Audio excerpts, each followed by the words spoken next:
success of this webinar. It is the first of 3 that we will conduct over the remainder of the year, so it's not the only one that we will hold. And I think the best way to ask questions during the presentations will be to use the chat functionality, which is located at the top left of the toolbar, and just to enter into chat. So you should see a message from me just welcoming you to the meeting, and we will select out what we can in the time available, which is 45 minutes for this webinar. Once again, all cameras and mics to be on mute. And I'd also like just to do the traditional welcome and acknowledge the traditional custodians of the land on which we meet today and pay respects to their elders past and present. I extend that respect to Aboriginal and Torres Strait Islander peoples here today. And without further ado, I'm delighted to hand over to Dr. Kate Manderson, who will start with a presentation, and we will follow up with questions, and I will moderate those questions for Kate. And over to you. Thank you. Excellent. Thank you very much, Tony. And I echo your acknowledgement of country. I always start by saying Walawani Dijuwan, which is in language of the local area where I am, which is the Darwal Nation and the Yuin Nation on the south coast of New South Wales. It means welcome, safe travels and safe journeys. And I'm very grateful to have you all joining us today. So I'm going to share my screen, and a little bit death by PowerPoint, but it helps me to have some guidance on what I'm going to be talking about. But about 20 minutes of slides and whatnot, and then we can have an opportunity to interact and respond to some of the themes and some of the questions that come through. And thanks again for being willing to join us. So let's get that screen sorted out, hey?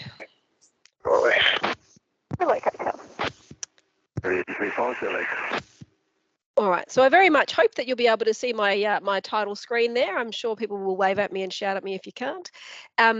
So Demystifying AvMed is what we're about for this series of webinars. We've had a few changes and a lot of interesting things over the last few years, of course, with COVID, with some personnel changes. So we felt it was really important that we try to connect with the aviation community using a few of these webinars. Now I've got to progress my slides. There we are. So we've done our acknowledgement of country already. Just to give you a feel, as Dr. Hochberg said before, we're going to have 3 webinars or seminars online for the rest of this year, and the intent is to keep these going as a 3 per year, as an opportunity for us to directly engage with the aviation community, as well as any other work that we're doing. So today I'm going to talk about who we are, who our doctors are, our assessors, what we do, and a bit about why we do it and why we do it the way we do it. There's no way I can cover absolutely everything all in one short 20-minute presentation, of course, but I hope to give you a good high-level understanding of who we are and what we do and why we do it the way we do. The next one that we do, maybe a month or 2 down the track, is going to go into a bit more detail about how we do what we do, how we do aeromedical risk assessment, how we figure out the things, the information that we need to understand whether or not someone can safely fly from a health and human factors perspective.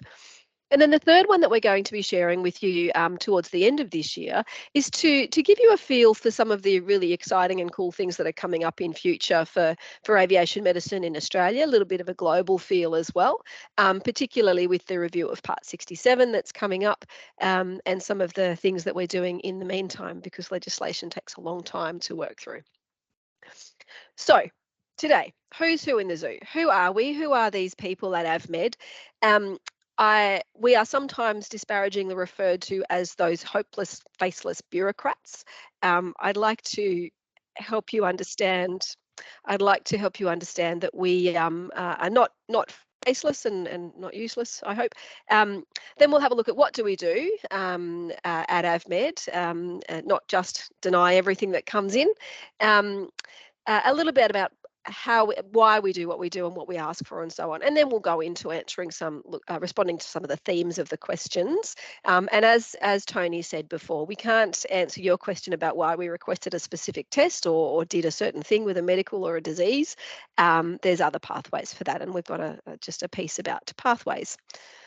So who are we? Of course, this is me, the Wicked Witch of the West. So my job is to break your heart, to destroy your dreams, to take your birthday away, to cancel Christmas, and to pretty much cancel every medical that comes into AvMed. I think that's what the sense is that people have, that I am the Wicked Witch. Sometimes I do need to put my big girl pants on and say no, and to stand up and represent a certain position that people don't like. And of course, Dr. Hochberg is the Wizard of Oz, who just tells people to go away all the time. Again, stealing dreams and breaking hearts. Clearly, my face is not green. I don't have a pointy hat. My nose is not that big. Dr. Hochberg also doesn't look anything like that. And we are not those things at all. I'm a GP by trade originally. My background in aerospace medicine comes through 20-something years. I won't give away quite how many in the Navy. Went through as a military aviation medical officer to start with, and then into the civil sector through the Australasian Society of Aerospace Medicine, and a few other pathways is how I got to be the PMO of CASA. And I bring my perspective in risk assessment, but also in providing care for people as a GP to what I do, and caring about what matters to people and how people feel about things is a really big part of what I do, and I hope that comes across in how I'm talking with you and the philosophy that I bring to it. Dr. Hochberg is a hugely experienced, highly regarded and highly respected aerospace medicine and occupational physician, and his skills and talents in being able to manage all of the things, including a lot of the IT developments that we're getting going on, not to be underestimated. So that's who we are as the most senior doctors at AvMed. We have the senior medical officers. We've got a really strong team of really excellent clinicians who are our senior medical officers. Now, their task is a little bit like that of Sisyphus. If you're familiar with the Greek fables, I suppose, pushing the rock up the hill and then the rock rolls down, and that's his life, is pushing the rock up the hill and it rolls down and he pushes it up again. That's a bit like the AvMed inbox for the SMOs. Every time they clear the inbox and issue those certificates, there's more coming in, and it just never ends. They are highly proficient, they are highly skilled and really solid experts in what they do. And they keep on doing it day after day. The one of the things I wanted to make sure that people understand about our doctors is that they are specialists. We often get some unhappiness about whether or not we are specialists. What would we know? The names you can see on the screen here are our current cohort of specialists, including permanent staff, contractors, casuals, and so on. These are the names that you will see at the bottom of medical certificates, of letters and correspondence. These doctors are absolutely amazing. They are recognised both nationally and internationally as absolute specialists in their field. And when I say specialists, the fellowships of the colleges is how we recognise specialties in Australia and internationally by sort of parallels. And these are the specialties, these are the fellowships that our doctors hold. They're not just random doctors off the street. They are absolutely world-class specialists in aerospace medicine, occupational medicine, primary care, medical administration, as well as recognised by the international societies, ASMA, the Royal Aeronautical Society, the Academy of Aerospace Medicine, and the Australian Defence Force and International Defence Forces. The reason I'm telling you this is I just really want the aviation community to understand that our doctors are really, really good at what they do. They really are specialists in what they do, which is a very unique skill set in aeromedical risk assessment. It's not just about the disease or the illness or the medication. It's about how that interacts with you as the certificate holder, your aviation environment, your aviation operations, and how that all comes together in a sense of aviation safety. A cardiologist can't do that because they don't have all of those other things. We have all of those other things. So that's who we are and what we do. That's the doctors. We also have an extraordinary group of amazing assessors. These are the people who answer the phones when you call. These are the people to whom you need to be respectful and kind. These are the people who really, really want to help you. They really want to get things sorted out for you. They really want to make a difference for you. It's really hard for them to do that when they're being shouted at and when people are being inappropriate and unkind. It's one of those things I'm sure your mum said to you at one stage, you catch more flies with honey. And it would be really lovely if we could remember that when we call our assessors. Now, what the assessors do is they go through a lot of the administrative elements. So, for example, if your class 1 is due for renewal and you have to have a lipid profile attached with that, then the assessors are checking, yes, the lipid profile is in fact attached. It's current in terms of it's not from 12 years ago, and it's good to go. The assessors also, in many cases, are the ones who issue the certificate. We've got some really detailed algorithms that they can follow to make sure that, yep, you've supplied that, you've done that, you've ticked that box within the parameters, let's issue that certificate. Saves a lot of time, saves a lot of effort. They make sure things get done. And they issue a huge number of our medical certificates, and they do a really good job. What they don't do is get in the way and make things difficult just because they think it would be fun. As this lovely meme here says, they really are trying their very best to do everything they can to get your certificate issued or to get your concern dealt with. So that's our assessors, a really fantastic team of great people who are very committed to looking after you. We are not on our own here. As I said, we have the clinical specialty related to your illness, your disease, or your medication. We have our clinical practice guidelines that we follow as aerospace medicine physicians and decision makers. We have our algorithms and our processes that are informed by the specialists who are the top of their tree in their field. So like the specialist colleges that say this is the gold standard of treatment for this certain heart disease or this certain cancer. That's where the external specialty clinical information comes in. And when we need that advice, we absolutely get that advice. We get that from Australian specialists, especially those with some aerospace medicine experience who understand the flight environment. We also go internationally, so we speak to the FAA specialists, particularly with rare diseases or rare situations. We're pretty small in Australia. We don't have that size population. In the States and the UK and Europe in particular, millions and millions of people more than we have and more experience with some of those rare diseases. So we get that external specialist advice and we use that to inform our decisions. We're certainly not making this up as we go along. We have embarked on a process of helping our Australian specialists, non-GP specialists, to understand more about aeromedical decision making, so that when you as a pilot or an air traffic controller go and see that eye specialist or that kidney specialist, that specialist understands what they need to know, what you're asking them, what AvMed is expecting of them. And that means that we don't have this to and fro with letters going here and there that delays your medical. Those specialists have a really good understanding of how to get you back in the air as soon as they possibly can, and how we can all work together to make that happen. So we've provided some training, and we've ended up with a really big cohort of CASA accredited AvMed consultants. Before too long, they'll even be on our CASA website, Find a Specialist, essentially. So if you think, you know what, I've got this brain issue and I really want to see a neurologist that can help me work with CASA to make this better, you go and click on that and find that neurologist. And we're training as many as we can, as much as we can, to try to make that easier for you. So that's our external specialist advisors. And as I said, overseas as well, we'll go to the FAA panels, the UK CAA, Transport Canada, the New Zealand CAA, we're working very closely with them. We also go up the tree to ICAO and look at some of the medical provision study group and the specialist groups working there to make sure that we're all on the same page. And again, we're not making this up as we go along.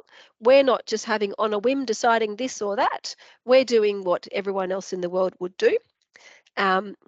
Sometimes we're even more generous, and I'll talk about that a bit later, that we're actually more generous and more flexible than some of the bigger, more risk-averse nations can sometimes be.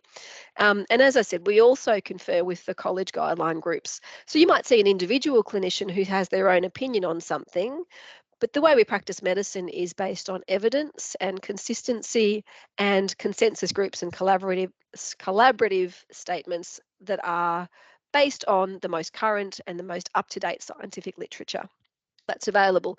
And those colleges, the College of Cardiology, the College of Psychiatry, the College of Orthopedics, and so on, are the ones that put together those guidelines, and we follow their guidelines because they are the specialists in that area. So that's who, in the big picture, who it is that is involved with CASA AvMed in aeromedical decision making and risk assessment. What do we do? What do we do? Like I said before, we break people's hearts, steal their dreams, cancel Christmas and so on. That's what we do.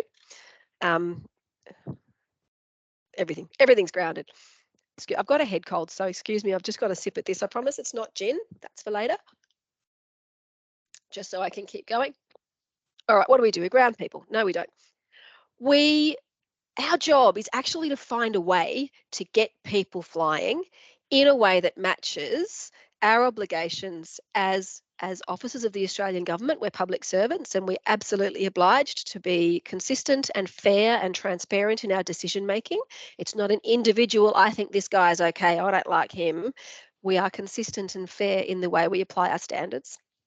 We're obliged as doctors to follow clinical practice that is appropriate to our peers and following the evidence-based guidelines that are available. So that evidence-based medical practice is absolutely core to what we do. That's spelled out for doctors and for DAMIs and for us as well in the DAMI handbook. So that's a legislated thing. It's incorporated by reference in the Part 67 regulations that this is how we do what we do, and it's enforceable. We've got to follow it. Part 67 under the Act is the medical section. Excuse me. Oh dear. Civil Aviation Act is how we put into play in Australia as a sovereign state the ICAO medical standards. Just give me 1 second. Dear, oh dear. The ICAO medical standards that mean we can play nicely with the rest of the world. So this means that airlines can fly in and out of Australia because we apply those standards that are applied everywhere else and expected to apply everywhere else. Domestically, for Class 2, private, recreational and so on, I don't have to comply with those standards, but it is an international consensus benchmark that means we are complying with our expectations as officers of the Australian government, which means consistent, fair and evidence-based. This is the solid way that we know that we're going to do that. So when we say, please provide this test or this result or this scan or see this specialist for this reason, this is the hierarchy that determines why it is we say that, because we have to follow these rules rather than make it up as we go along, which we certainly don't do. Oh, dearie me. Now, we are obliged to issue medical certificates. We don't have a choice to say, I don't like you, I'm not going to do this one. Under Part 67, if you have done your examination with your DAMI, you've answered all the questions and the DAMI's answered all the questions, the information that's required has been provided. So let's say for the Class 1, you need that lipid profile, you need that glucose test or that audiogram, it's all provided. If we ask for extra examination, so let's say you've got diabetes, so we're going to ask for a copy of your HbA1c to look at your diabetes control. And if all of those things say that you meet the standard, we must issue the certificate. We don't have a choice not to, of course. Now, the standard is an interesting one. The standard is actually really simple. If there's anything wrong with you, you're out. That's it. If it were as simple as that, we'd all be out of a job because the computer could just do that entirely well. Yes, anything wrong with you? No. But that's not how it works. If the standard is not met, we have the flexibility to say, well, yeah, I know. If you've got diabetes, you don't meet the standard, you're out. But it's well controlled. There's no end organ damage. Your medications are absolutely fine. Your glucose monitor has been calibrated. You don't meet the standard, but you're not unsafe. So let's go with it.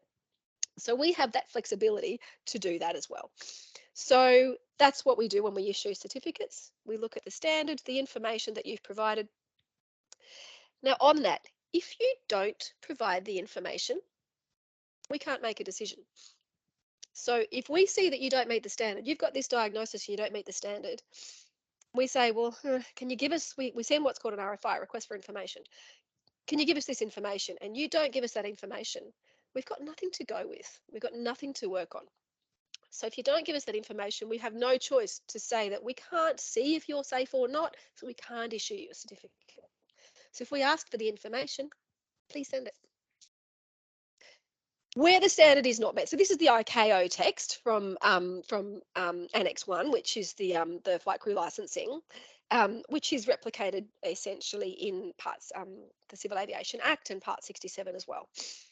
So if you don't meet the standard, we won't give you a certificate unless an accredited medical conclusion says that, you know what, it's not likely to jeopardise flight safety. An accredited medical conclusion is a consensus position that considers the illness, the disease, the medication, the risk profile for this person. So it's not just about the cancer, it's how big was it? Has it spread? Where is it located? We put all of that information together to figure it out. That accredited medical conclusion is how we say that the way that you don't meet the standard does not present a hazard to safety and navigation. We also think about, well, what sort of flying are you doing? So if this disease is, look, it's a bit of a problem, but if you're only flying yourself and your wife and kids in your 172 on a Sunday, that's quite different to someone who flew me back from Brisbane yesterday afternoon in that 737. So it's all about everything else that's going on as well.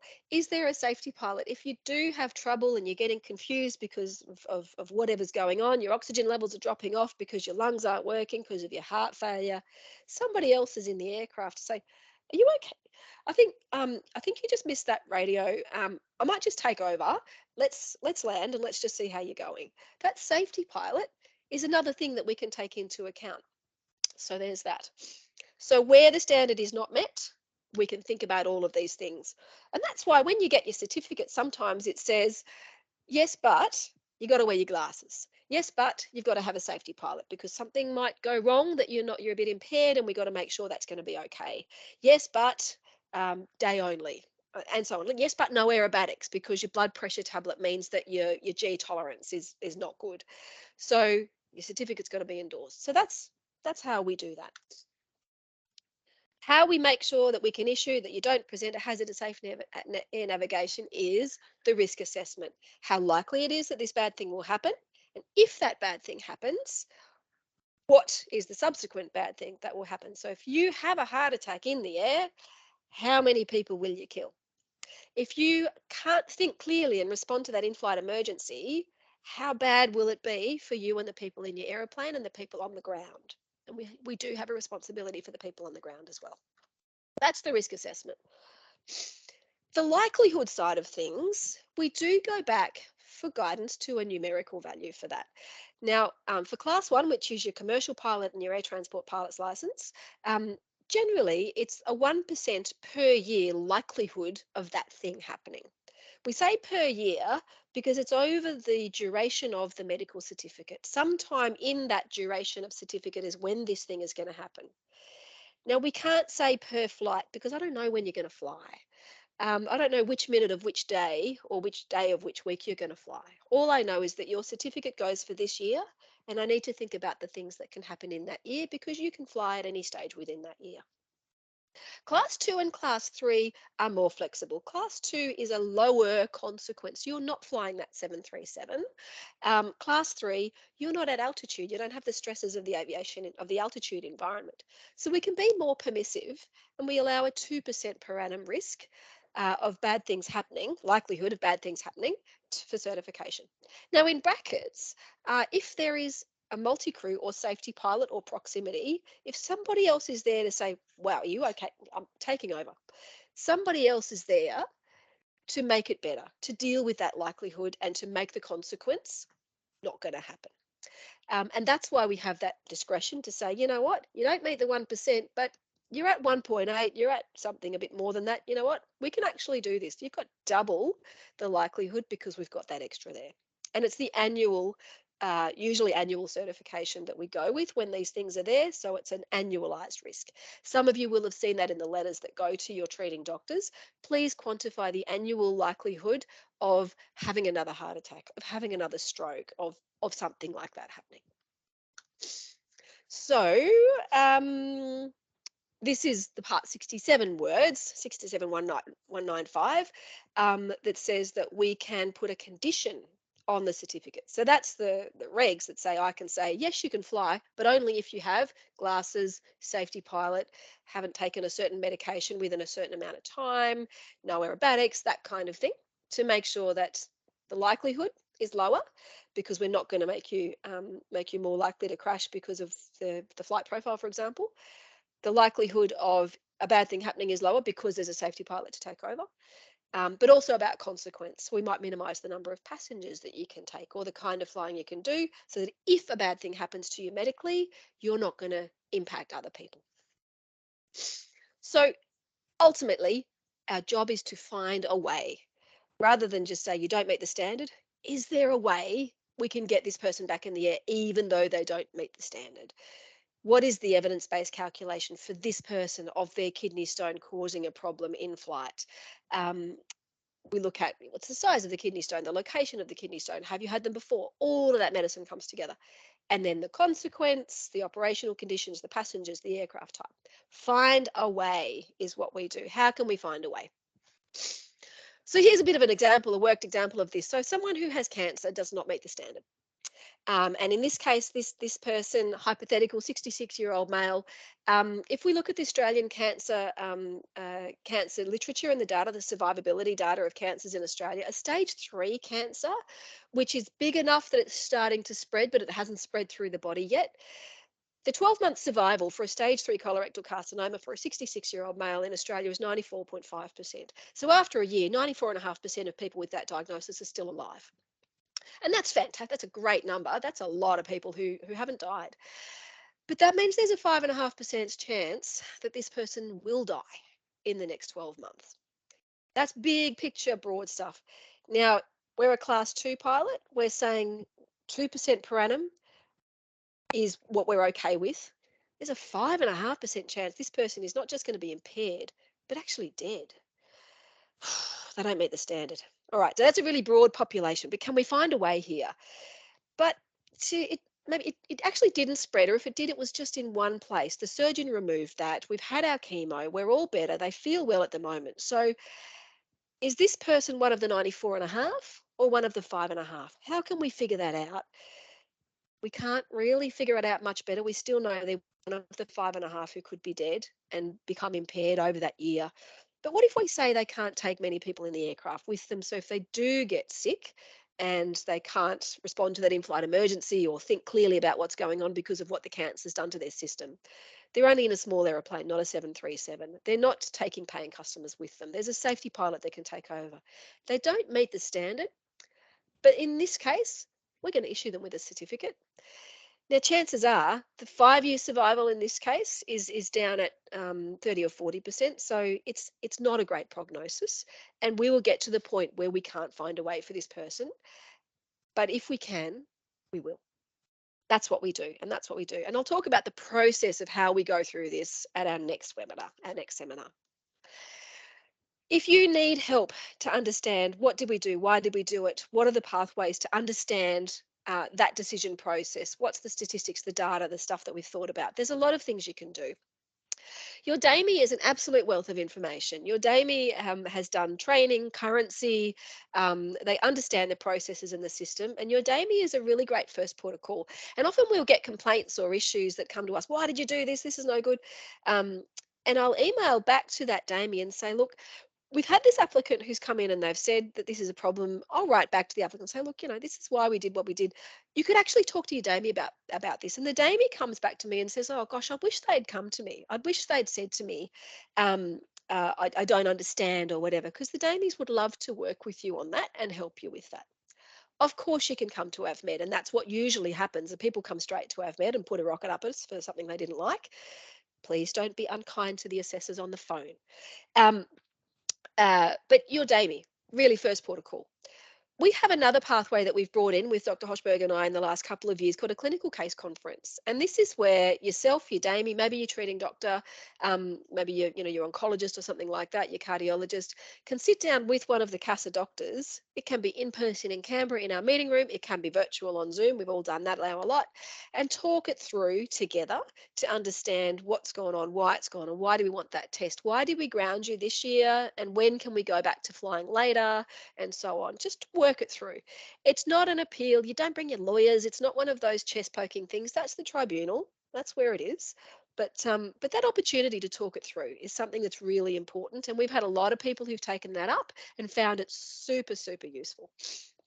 The other thing that we are doing, our letters, we know our letters are not great. They're legalese, they're hard to follow, and so on. We have a lot of irons in the fire at the moment with things to do, but one of those irons is to make our letters easier to understand and make them less generally yucky and unpleasant. And we are working on that, and we are absolutely going to make that better. Now, I know those of you who've been to some of our seminars have heard that from me a few times. It is absolutely on our list of things to do, and we are getting there. There's a lot of letters to rewrite, so it's a work in progress, but we're getting there to make them better. All right.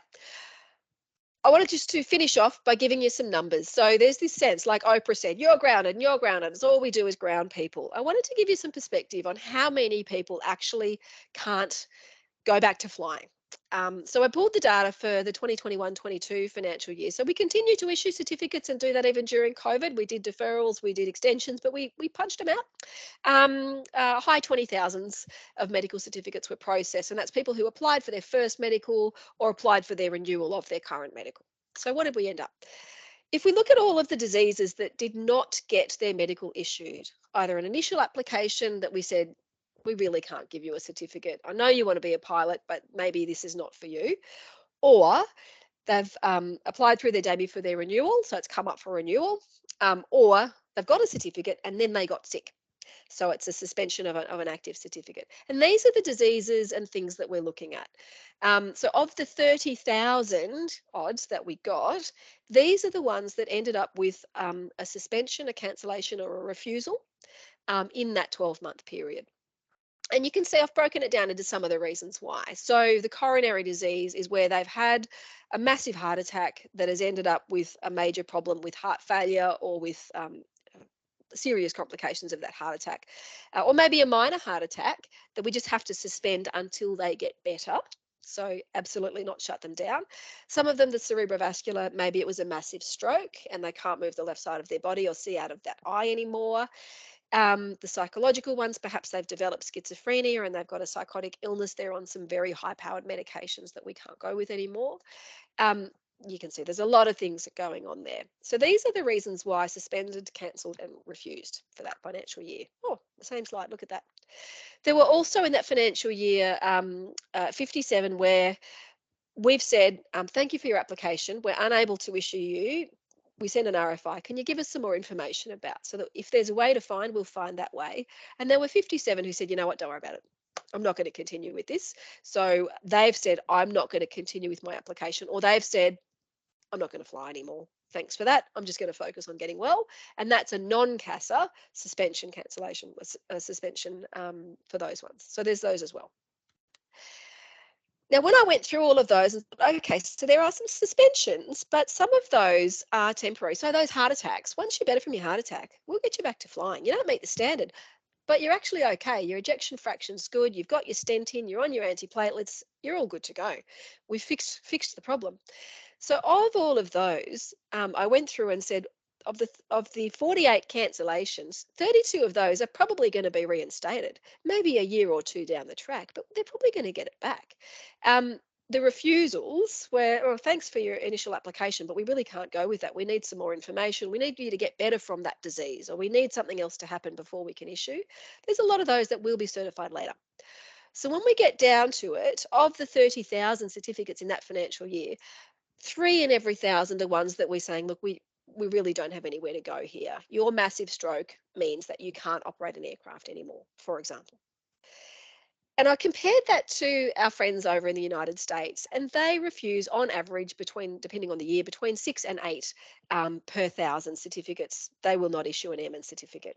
So we're actually a lot more flexible, a lot more generous, and more willing to issue certificates than our friends over in the States. So be careful what you wish for. If you want to do it just like America, they're more likely to refuse than we are.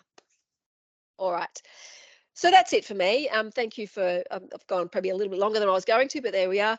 We are specialists. We are specialists in finding a way to get you back in the air. What we do is we find a way, if it's there, to get you back in the air when we can.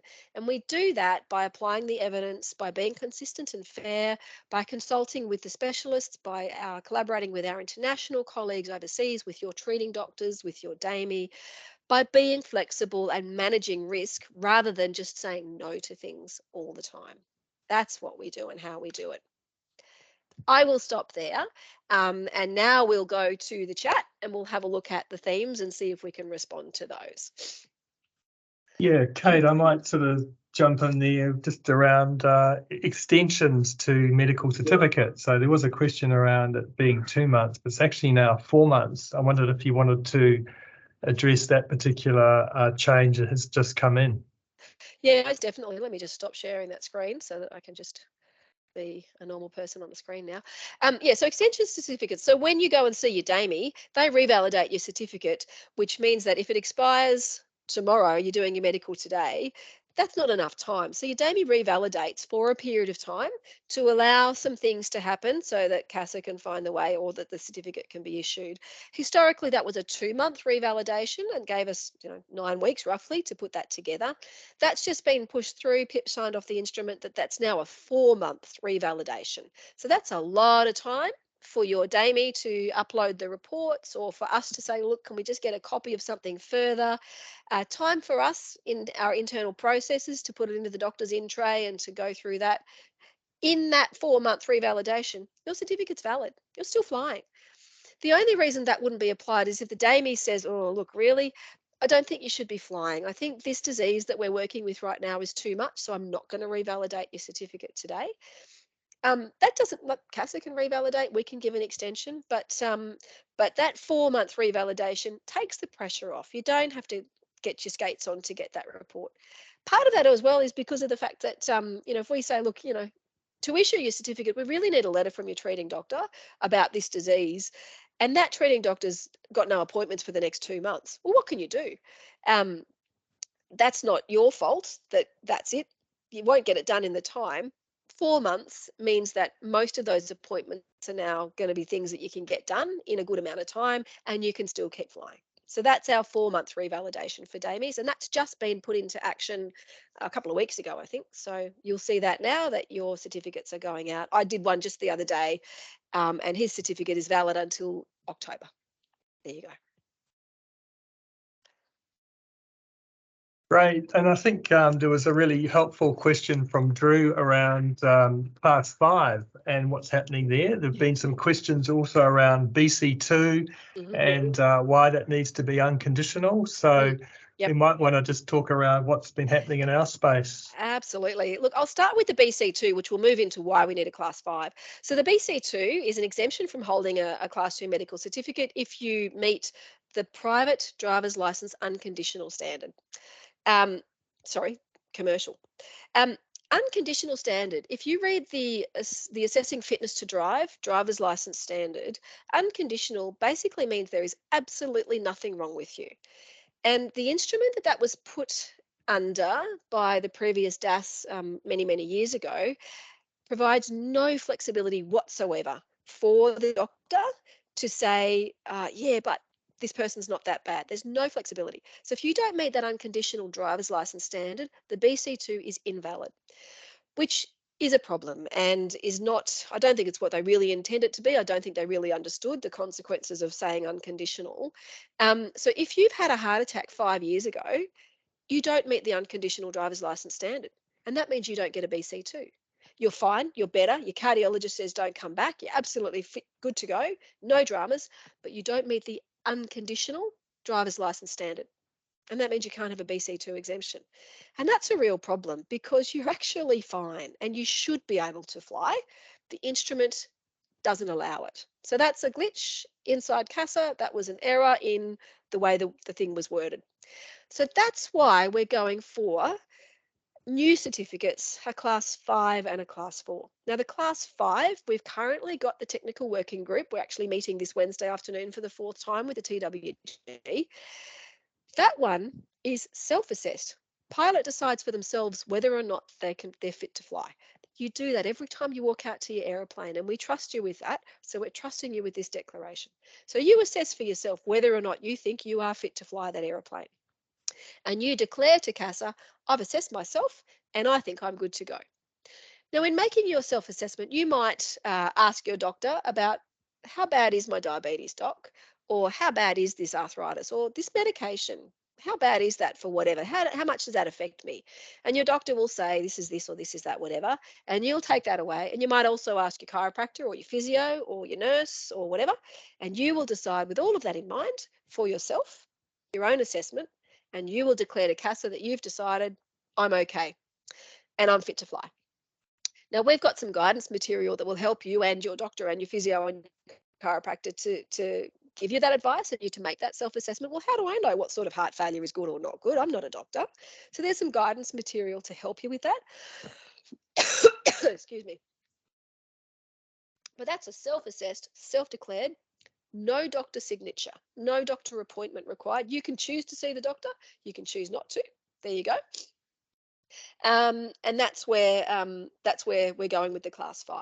The intent is, and the commitment from CASA is that Class 5 will be put into place through an instrument from the DAS by the end of this calendar year. So by Christmas, some of you will be able to say, AvMed, nope, don't need you. I'm going to self-declare and I'm going to go and fly. So watch this space on that. The operational restrictions and conditions on that, we are aligning with other regulators. So we're looking very much with what's going on in Canada, New Zealand, United States and the UK, looking at things like the PMD for the LAPL in the UK in particular. So the weight of the aircraft. Now, the TWG, Technical Working Group, is going to provide recommendations to the Aviation Safety Advisory Panel.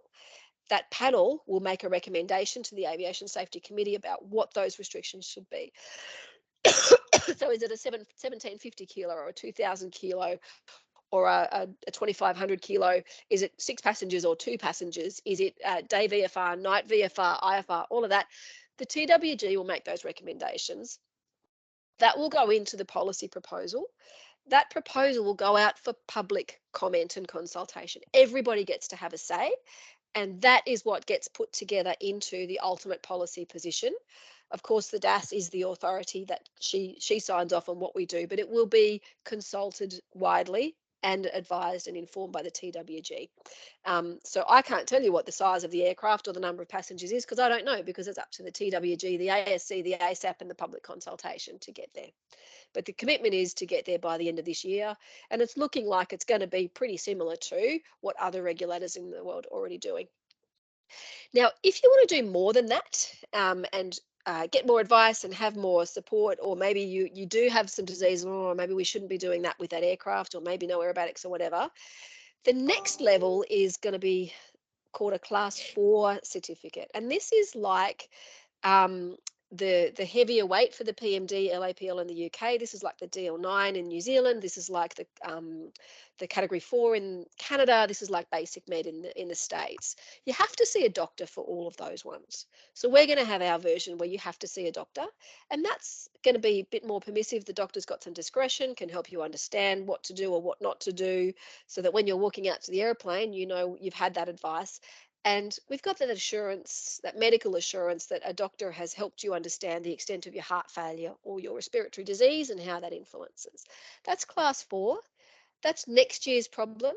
There's going to be a technical working group, public consultation process. All of that's going to roll for Class 4, but that's next year. We're focusing on Class 5 self-declared for this year. That's that one. Cool. And I might actually answer the last question that we'll take on board because we've come to time, and it's actually on the OCVA. So as many of you might be aware, that a practical colour vision test was adopted by CASA based on a New Zealand CAA recommendation, and that was at the start of 2000. So we undertook a review of that in late 2021 going into 2022. and we've made some changes. So in fact, what's happening to me on Thursday and Friday this week is I'm off to Adelaide to go and fly in an aircraft and look at modifications that were recommended by a working group. And there will be a new version of this that has been ratified by our Aviation Safety Committee. It's called the Aviation Colour Vision Assessment Tool, and we hope to have the webinars and the training of the examiners. So that's really in response to Robert Gillies' question, available to you by the end of July, beginning of August. I don't want to commit specifically to a date and a time, but we recognise that there are a number of severely colour vision deficient pilots who would like to go through a practical colour vision test. So we will endeavour to get that out as soon as we can. So it is in motion and it is underway. And those examiners that did do the OCVA will be invited back to do the training, which will be by webinar, and adopt the version that is current for Australia, the ACVA. I think there are a lot of questions, and many of them are really good questions, and we would love to address those at the future webinars. I think Kate's done an amazing job. I know that you've been crook, and I was quite happy to jump in there, but you do such a great job even when you're crook. Really like to thank you for your time. I'd like to thank all the participants for joining. It is our first time. It's our first webinar. We've got another 2 to go, so we will look forward to addressing some of those questions at future webinars. I have at the start of the presentation also given the phone number and the email avmed@casa.gov.au if you feel that you need a pressing question answered, particularly around medical conditions. Please do not hesitate to either ring or email. Emailing is probably preferable from our point of view, as we are trying our best to get the medical certificates through in a timely manner. And we recognise that there has been a considerable delay there, but we are really working hard on that. Kate, I might hand over to you for the final word or two, if you can manage that, and we can sign off. Thanks very much, Tony. Yeah, thank you, Tony, and thank you everybody for dialing in, for engaging, for your chat questions. You know, we're going to save those chat questions and we're going to have a read through them and see if there's some updates that we can do. If there's some themes, maybe we can put something in the magazines and things. We absolutely want to hear from you and understand what your pain points are and see what we can do to make them better. Our next webinar, as I said, is going to go into a bit more detail that will answer some of those questions about why do you want this? Why do you ask for this? Why is this a bit more of the why and the nitty gritty? So please join us for that one in future. Otherwise, just once again, thank you for joining us. Thank you to my team and to Tony as well for troubleshooting for us. And I very much look forward to seeing you on screen next time around. Great. Thanks, everybody. We'll sign out now. Take care.